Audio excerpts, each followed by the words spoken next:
बदर की जंग भी इसी माह मुकद्दस में हुई है और फ़तह मक्का भी रमज़ान मुबारक में हुआ है। मैं दोनों पर गौर कर रहा था तो एक नया मजमून मेरे जहन में आने लगा। बदर की जो जंग है उसमें भी एक अजीब इनकलाब आया है कि 313 ने 1000 से मुकाबला किया, और जिन 1000 से मुकाबला किया वो असलहे से लैस थे, और ये जो 313 हैं इनके पास 6 जिरहें, 8 तलवारें, चंद घोड़े। लेकिन अल्लाह ने कामयाबी दी तो खुद रब ने बयान किया किस तरह दी। फरमाया वलक़द नसरकुमुल्लाहु बिबदरिन व अंतुम अज़िल्ला। वो कामयाबी इस तरह मिली है कि रब ने तुम्हारी मदद की थी, तुम तो कमजोर थे। अल्लाह ने बदर में तुम्हारी मदद की, तुम जीत गए। वलक़द नसरकुमुल्लाहु बिबदरिन व अंतुम अज़िल्ला।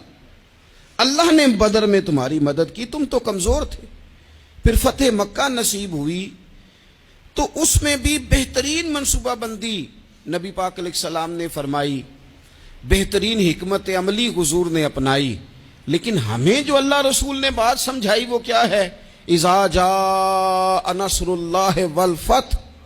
फरमाया जब अल्लाह की मदद आई और फतह नसीब हो गई।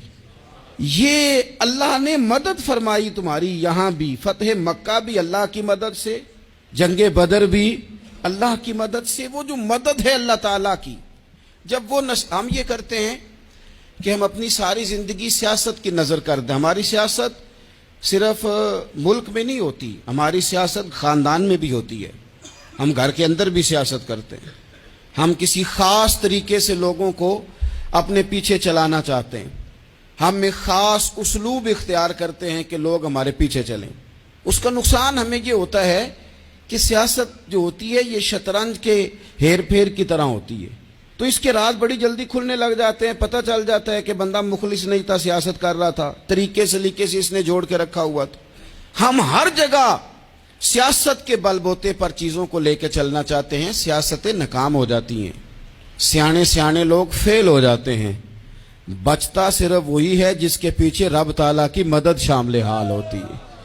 अपनी जिंदगी के अंदर हम जो कुछ भी कर रहे हैं, जिस शोबे से भी हमारा ताल्लुक है, आज हमने इस बात पे गौर करना है कि पहले तो ये गौर कर लें कि जो काम हम कर रहे हैं क्या वो काम ऐसा है कि उसमें अल्लाह की मदद हमें मिलेगी।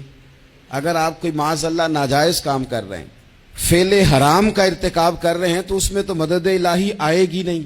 पहले तो ये देखें जो कर रहे हैं वो काम मदद इलाही वाला है, और अगर अल्लाह ताला की मदद वाला वो काम है फिर उस पर गौर करें कि क्या हमने मालिक से मदद का सवाल किया है, हमें मदद मुयस्सर आ रही है।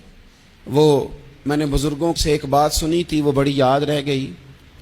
वो फरमाया करते थे काबिलियत भी बड़ी चीज है लेकिन कबूलियत सबसे बड़ी चीज है। काबिल होना भी बड़ी बात है लेकिन ज्यादा बड़ी बात यह है कि उसकी बारगाह में कबूल भी है कि नहीं।